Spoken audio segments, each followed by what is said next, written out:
Nuestra personalidad está en nuestro cerebro. La esquizofrenia es un trastorno patológico de nuestro cerebro. Podemos encontrar muchos aspectos diferentes de complicados modelos de alteraciones del cerebro. Un cerebro humano reducido por deshidratación conservado en parafina. Los cerebros que aquí se examinan proceden de pacientes esquizofrénicos fallecidos. Se han cortado en pequeñas rodajas para observarlos a través del microscopio. Aproximadamente una tercera parte del cerebro posee diferencias más o menos considerables con respecto a un cerebro no afectado por la esquizofrenia. Aquí tenemos un área muy importante en el lóbulo de la sien, que es fundamental para el control emocional, para la configuración de la memoria y para procesos mentales superiores, como la formación del hipocampo con tejidos no adyacentes. Así parece normal en cuanto al tamaño se refiere. Cuando observamos aquí a un paciente que ha sido diagnosticado con esquizofrenia, podemos apreciar marcadas diferencias. Las áreas están mínimamente trazadas, lo que, según hemos visto antes, se aprecia claramente. Esta formación del hipocampo aquí es muy pequeña, probablemente por causa de un menor desarrollo prenatal. Esta es nuestra interpretación. La corteza cerebral de este lado es considerablemente menor, como se ve aquí, que en la parte análoga opuesta. Por consiguiente, estas áreas, importantes para la interpretación, la memoria, la filtración de las emociones, se reducen de forma acentuada en la estructura y en la función que desempeñan. Con la investigación de Magdeburg, se mide al milímetro el volumen de cavidades del cerebro que se encuentran llenas de líquido. En lugar de masa cerebral aparecen sencillamente agujeros. Como se puede observar, estos agujeros que todo el mundo tiene en los cerebros esquizofrénicos son más grandes que en los cerebros sanos. Estas alteraciones del cerebro que hemos visto aquí, es decir, la dilatación de las cámaras internas del cerebro, que a menudo se apoyan y producen una reducción de sustancias de esta naturaleza en las áreas medias de los lóbulos de la sien, muestran pruebas inequívocas de que pertenecen a los cerebros con trastornos de esquizofrenia y desde hace muchos años producen una incertidumbre considerable. No obstante, en muchos pacientes estas alteraciones son mínimas. Y entonces, ¿por qué se desencadena la enfermedad en realidad? Tiene que haber algunos factores más.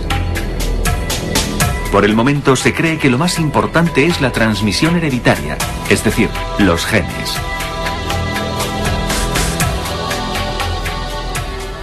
El Instituto de Genética Humana de la Universidad de Bonn. Aquí se afirma que la esquizofrenia es hereditaria. Los genes son los responsables de la enfermedad. El profesor Propping está a la caza del gen de la esquizofrenia. Está convencido de que en algún lugar de nuestro ADN se encuentra dicho gen. Hay que buscarlo. La esquizofrenia tiene componentes genéticos, por lo que los genes juegan un papel determinante en la estructura y el funcionamiento del cerebro. Con los métodos genéticos nos acercamos a la causa que origina la esquizofrenia. Prácticamente a diario se hacen análisis de sangre donada por los enfermos de esquizofrenia. Las pruebas se analizan genéticamente y se comparan con la analítica de una sangre sana. La sospecha de que debe haber una diferencia entre ellas procede de un antiguo estudio realizado a los familiares de los pacientes. Se ha demostrado que los familiares directos de los pacientes, es decir, hermanos o hijos, tienen un riesgo aproximado del 10% de desarrollar la esquizofrenia en el transcurso de su vida. Este porcentaje es más considerable que la tasa de enfermedad en cuanto a la densidad de población media, que se encuentra en un 1% aproximadamente. Esta conexión estadística demuestra que con plena seguridad la genética tiene algo que ver y que la transmisión hereditaria juega un papel importante. Tiene que haber un gen que produce la esquizofrenia. No obstante, una vez que esto se ha detectado, es posible la utilización de medicamentos acertados. El profesor Propping es optimista en cuanto a que en poco tiempo se descubrirá su ubicación exacta dentro de la cadena de ADN.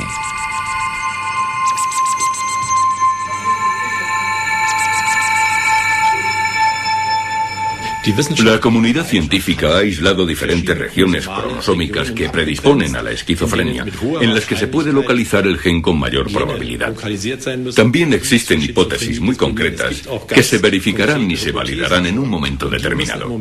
Yo estoy completamente seguro de que estas conexiones se comprobarán en el transcurso de los próximos 3 o 4 años, como muy tarde. Por lo que se puede decir que existe un gen que predispone, o que existe un gen que predispone para la identificación de la esquizofrenia. Y entonces, si desde hace tiempo se sabe que algunas personas que no tienen este gen tienen la enfermedad, tenemos que considerar la importancia de otros influjos, factores mentales, psíquicos y sociales, nuestra experiencia estrictamente personal. Por ello deducimos que nuestro cerebro también se altera, como dice el profesor Falcay de la Clínica Psiquiátrica de la Universidad de Saarland desde Hamburg. Por el contrario, en contradicción a lo que antes se pensaba, en nuestro cerebro durante el transcurso de la vida hay posibilidad de que se produzcan alteraciones. El cerebro humano se desarrolla desde el momento de la fecundación hasta la muerte. A lo largo de este desarrollo se pueden producir lesiones constantes que con el tiempo derivan en la enfermedad de la esquizofrenia. Antes del nacimiento, en el seno de la madre y durante el primer año de vida, el cerebro está especialmente sensible. Con la tomografía Kerspin se realizan estudios del cerebro en la vida cotidiana. Con esto se hace posible el reconocimiento de los pacientes antes de morir.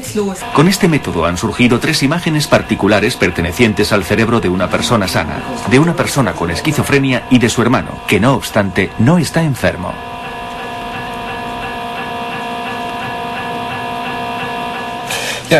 Podemos observar aquí en la parte izquierda el cerebro de una persona controlada.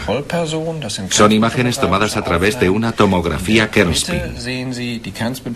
En el medio podemos ver la imagen del cerebro del hermano de un enfermo que no tiene esquizofrenia. A la derecha podemos ver juntas las imágenes de los cerebros de los 2 hermanos, uno de los cuales tiene la enfermedad. Es muy interesante observar cómo los compartimentos del cerebro de los 2 hermanos están llenos de líquido, si los comparamos con el cerebro de la persona controlada. De lo que se puede deducir que el riesgo genético, así como el riesgo potencial de desarrollar esta enfermedad, no significa que en realidad se desarrolle, sino que está también vinculado a cambios en los tejidos del cerebro. No obstante, este riesgo se debe tener en cuenta junto con la influencia de otros factores medioambientales, como por ejemplo las complicaciones en el embarazo y el parto, que en el caso de estas 2 personas de hecho existieron. Aquí se aprecia un incremento acentuado de las alteraciones. El riesgo del nacimiento. En el recorrido a través del canal del parto, el cerebro del bebé está expuesto a una tensión extrema, meramente funcional. En el caso de que exista alguna complicación, el cerebro del bebé puede sufrir algún daño, un daño que por la predisposición genética de las personas puede desencadenar el desarrollo de la esquizofrenia. Pero también se pueden producir